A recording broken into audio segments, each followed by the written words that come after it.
Hola, ¿qué tal? Gracias por permitirme llegar nuevamente a sus hogares, redes sociales, sitios de trabajo. Aquí estamos de vuelta en la entrevista en lapatilla.com y en esta oportunidad nos acompaña el analista político y especialista en opinión pública, el profesor Gabriel Reyes. Muchísimas gracias por estar con nosotros nuevamente acá en La Patilla. Antes de ayer, el gobierno norteamericano, su presidente Donald Trump, fue muy claro sancionando al Estado venezolano, específicamente al gobierno de Venezuela o al régimen, como algunos lo llaman, impidiéndole cualquier maniobra de tipo económica e impidiéndole cualquier transacción con empresas que no tengan que ver con Venezuela, con empresas transnacionales. Algunos lo llaman que es un bloqueo, otros lo llaman que es una sanción. ¿Qué podríamos definir sobre esta acción de los Estados Unidos? Las sanciones del Departamento del Tesoro, las sanciones firmadas ya por Donald Trump. ¿Qué podemos inferir de todo esto? Gracias, Daniel, por la invitación. Yo creo que estas sanciones no pueden ser percibidas fuera de contexto, ni de manera aislada en el hecho en sí mismo. Primero que nada, se vienen llevando a cabo una serie de sanciones que al principio eran personalísimas, afectaban a los personeros del régimen, de manera puntual, de manera directa. Y en esta última sanción lo que estamos viendo, a mi juicio, es que se está tratando de impedir que la acción del gobierno siga comprometiendo activos nacionales en manos de terceros. ¿Es un bloqueo? Sí, es un bloqueo. Pero es un bloqueo que puede ser visto desde las dos aristas. Impide que el gobierno pueda gestionar estos recursos, bien sea para apalancarse para otros préstamos, para poder obtener dinero fresco, al usarlo como garantía, las propiedades o los recursos, pero también por otra parte, esto puede ser percibido como el aumento de la crisis en la perspectiva internacional que tiene la libre empresa sobre Venezuela, por el hecho de que precisamente ya prácticamente estamos en las puertas de ser declarado un estado forajido. Ya nos están impidiendo, le impiden a quienes fungen como gobierno hacer ejercicio pleno de los bienes del Estado. Y con esto el mensaje que le están dando al mundo prácticamente es que aquí no hubiera gobierno. O sea, ¿cómo cualquier empresa puede, o sea, con qué seguridad jurídica puede firmar un contrato con el gobierno venezolano o inclusive operar en el gobierno venezolano? Esa es la disyuntiva que hoy se maneja sobre una medida que va a dar mucho más de qué hablar en la medida que se implemente, porque hasta ahora ha sido una medida de carácter enunciativo. Todavía no hemos visto en la praxis las consecuencias directas de la misma. Sin embargo, el gobierno de los Estados Unidos ha sido muy claro. Estas sanciones han llamado ¿es solo para el gobierno o también para la oposición? Una de las peticiones por parte del sector oficial que pretendían en Noruega extraoficialmente era que se le levantaran las sanciones por parte de los Estados Unidos. Sin embargo, el gobierno norteamericano ha sido tácito. Ahora, ¿fue oportuno este pronunciamiento del presidente Donald Trump y de su equipo de gobierno? ¿Fue un mensaje que también le enviaron a la oposición o a aquellos que todavía creen en el diálogo con este régimen? Yo creo que al margen de la mesa de negociación, los Estados Unidos ha ido realizando acciones que son mensajes directos hacia esa mesa. La semana pasada sancionó personalmente a varios funcionarios y lo hizo mediante una sanción que es una sanción judicializada, diferente a las sanciones de carácter administrativo que, por ejemplo, le aplicó al general del SEBIN, que hoy se encuentra en los Estados Unidos, Christopher Figueira. ¿Por qué? Porque las sanciones de Figueira, sanciones de la OFAC, se las aplican y luego se las reversan. Son sanciones de carácter administrativo. Pero las sanciones de la semana pasada son las sanciones judicializadas y esas no tienen reverso. Pareciera que es un mensaje que está sobre la mesa, decir, bueno, mira, esto es lo que viene. Yo creo que las negociaciones han sido matizadas por las acciones que desde afuera de los Estados Unidos vienen colocando sobre la mesa como un incentivo para romper el esquema de juego sumacero que el gobierno trajo desde el principio. El gobierno se sentó a negociar considerando que ellos tenían toda la razón, no había espacio para ceder. Desde un principio se dijo aquí no va a haber ninguna elección, desde un principio los voceros dijeron si hay alguna elección en la parlamentaria. Desde un principio existió la ausencia del reconocimiento por parte de los voceros oficialistas a lo que representan los voceros de la oposición. Esa falta de reconocimiento de las partes debilita cualquier proceso de negociación y la condena a ser inefectiva. Bueno, Estados Unidos está aderezando esa mesa con una serie de medidas que de alguna forma dice, bueno, si ustedes quieren seguir sentados ahí, ustedes tienen que entender que esa mesa es para que cedan, no para que sigan pensando con la prepotencia con la que se sentaron, que los otros no son tomados en cuenta y que ustedes van a imponer una serie de condiciones. Muchos dicen que estas sanciones fueron dirigidas a la oposición y que el discurso que luego en Lima hace Bolton no es un discurso sino para la oposición, en el sentido de llevarle al mundo un mensaje de inefectividad de unas reuniones que no tienen un interés común entre las partes, sino un conflicto de posiciones. En la teoría de la negociación, cuando no hay un interés común y tienes un conflicto de posiciones, la inefectividad política de ese proceso es casi garantizado. Y eso es lo que hasta ahora hemos visto. Yo creo que el mensaje de Bolton apunta hacia allá. No sigan perdiendo tiempo con esto si no existe algún interés común. Y entonces mete refuerzos para obligar de alguna manera al gobierno a asumir posiciones más integrativas que distributivas. Y ahora, ¿hacia dónde vamos? ¿Qué debe hacer el gobierno? ¿Qué debe hacer la oposición? ¿Qué deben hacer los ciudadanos? Porque pareciera que estamos todavía en una burbuja donde sí hay en algunas regiones, en algunos estados donde está crítica la situación, pero por el otro lado vemos aquí en parte de la capital donde ya se van al automercado y ya hay cajas destinadas para los que paguen en divisa. Y cualquiera ya lleva divisa para pagar.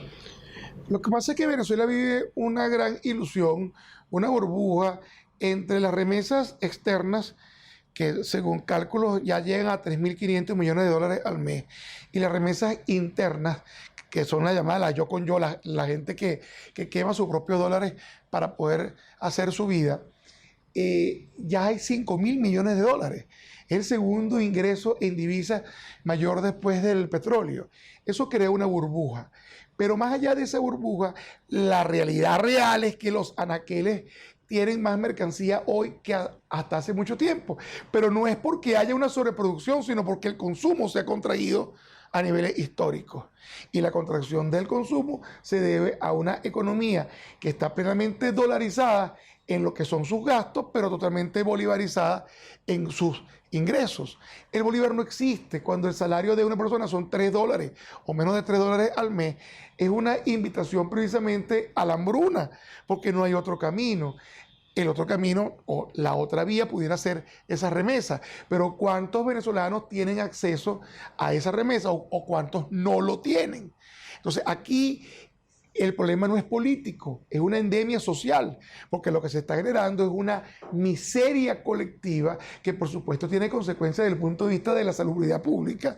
La misma falta de nutrición está produciendo decesos por falta de ingesta calórica, y por supuesto esto lo que está es derrumbando los cimientos de una sociedad que ya no es de ciudadanos, sino que es de supervivientes. Porque si fuera de ciudadanos, sencillamente fuéramos los habitantes que ejercemos plenamente nuestros derechos individuales y colectivos, y eso en la Venezuela de hoy se ha desdibujado. ¿Qué le queda a la oposición? ¿Qué le queda al oficialismo? ¿Qué le queda a la ciudadanía? ¿Hacia dónde vamos? Yo creo que pronóstico en los próximos 3 meses. Yo creo que la oposición tiene que acercar la agenda política a la agenda pública. Existe una gran brecha, mientras que el venezolano de a pie está pensando cómo se compra un medio kilo de caraota, que ya no viene, por cierto, en medio kilo, se llama medio kilo, pero ya vienen 400 gramos. Mientras piensa cómo compra eso, la clase política, de alguna manera, su agenda se maneja en términos de un posible evento electoral, de qué va a pasar con la Asamblea Nacional. ese divorcio, esa gran brecha que hay entre la agenda pública y la agenda política desconecta al ciudadano de a pie, como tú lo llamas, de los temas que los políticos consideran les pudiera interesar. Y eso, por supuesto, entre otras cosas, genera la falta de motivación hacia la movilización que hay. Porque la movilización pública no debe ser vista como un acto de convocatoria política para defender a una persona o a un partido o a un grupo de partidos.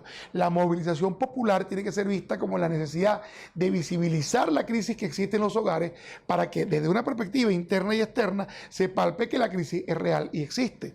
¿El régimen está débil o el régimen está fuerte? Yo creo que en este momento nadie puede presumir de una debilidad, porque precisamente lo que se está viendo, que está amenazado, sí, pero sigue gobernando. Creo que todavía el miedo es mayor que el hambre, y en virtud de que esto es así, vemos como cada vez las movilizaciones de calle son más tímidas, más escasas. Y yo insisto en el tema de la calle, porque ese es el termómetro del descontento aquí y en cualquier país del mundo. Si seguimos metidos en nuestras casas, aunque estemos tomando agua con un hueso y creamos que es sopa, la gente que nos está viendo cree que los que están en su casa, si bien no están contentos, por lo menos no están tan descontentos como para arriesgarse a expresar su descontento. Y ese es el proceso ese es el termómetro que va a medir la dinámica de los próximos tiempos. Pero ¿es miedo o es descontento? Puede existir la desesperanza más que el descontento, pero esa desesperanza, cuando dice no me vale la pena salir porque no tengo nada que buscar, porque salgo y regreso y aquí no pasa nada, o no me vale la pena salir porque yo me voy en 3 meses para tal país. O porque ya no me gustan quienes me dirigen. Sí, claro, pero aquí lo que se está viendo es un gran desgaste del discurso, un gran desgaste del manejo de expectativas, por lo que te vengo diciendo, porque el ciudadano de a pie que quiere ser convocado para la calle escucha un discurso ajeno a sus verdaderas necesidades.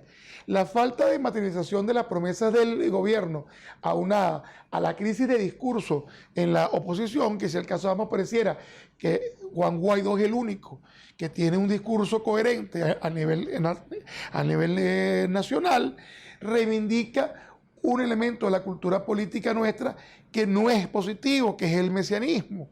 ¿Por qué? Porque entonces todo el mundo cree en una sola persona y cuando por cualquier razón se debilita la creencia en esa persona, pareciera entonces que todo se derrumba. Creo que es necesario que nosotros nos convirtamos en líderes siendo multiplicadores con criterio de lo que está sucediendo. No podemos seguir encerrados cuando tú me dices, bueno, ¿y qué puede hacer el ciudadano de a pie? Bueno, yo creo que tiene que de alguna forma manifestar la crisis que vive su familia, sus hogares, visibilizarla de manera pacífica, de manera organizada, apegado a la Constitución, dentro del marco del civilismo, pero mientras esto siga como va, sencillamente todo seguirá igual.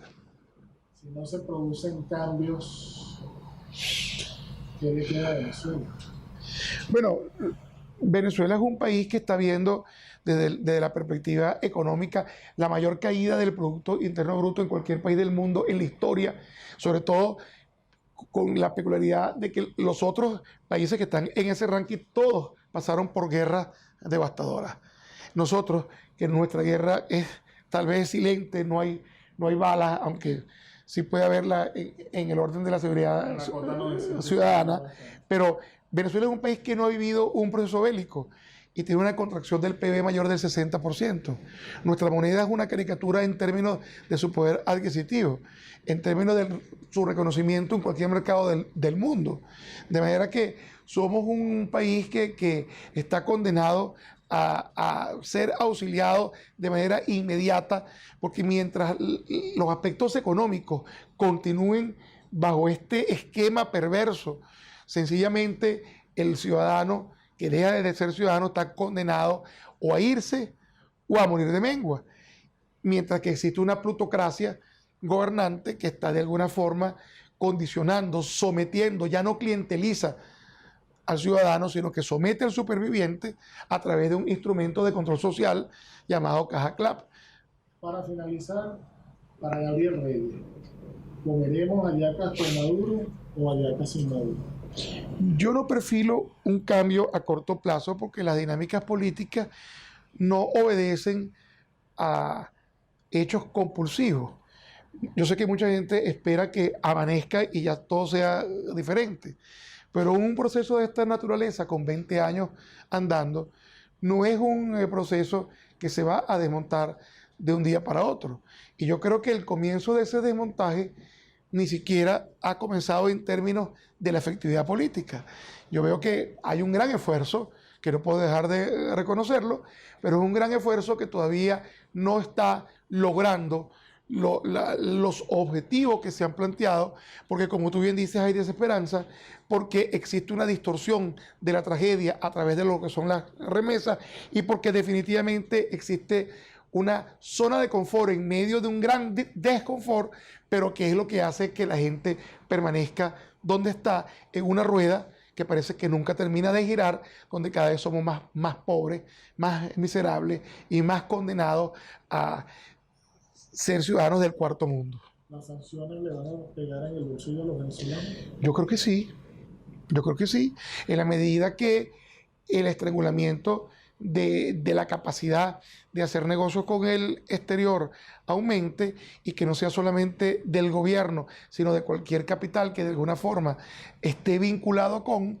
y son precisamente los que están apostando para llenar esas cajas que llegan para acá, eso va a generar algún tipo de mayor contracción. ¿Debe haber sanciones para la oposición?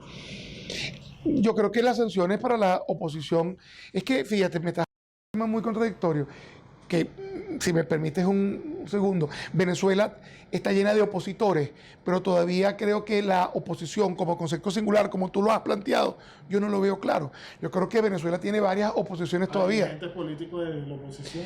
Yo creo que la mayor sanción que pueden tener estos dirigentes es el desconocimiento de la gente para quienes ellos apelan. Y yo creo que muchos de ellos ya han sido condenados al ostracismo cuando tratan de forzar su presencia en una manifestación y son ignorados y hasta pitados. Muchísimas gracias a Gabriel Reyes por haber compartido con nosotros acá en la entrevista por La Patilla. Ya ustedes lo escucharon, saquen ustedes sus propias conclusiones. Trabajamos para ustedes Stephanie Carvajal, Juan Perace, quien tuvo el placer de haberlos acompañado, Daniel Guillermo Colina. Será hasta una próxima oportunidad. Pásenla bien.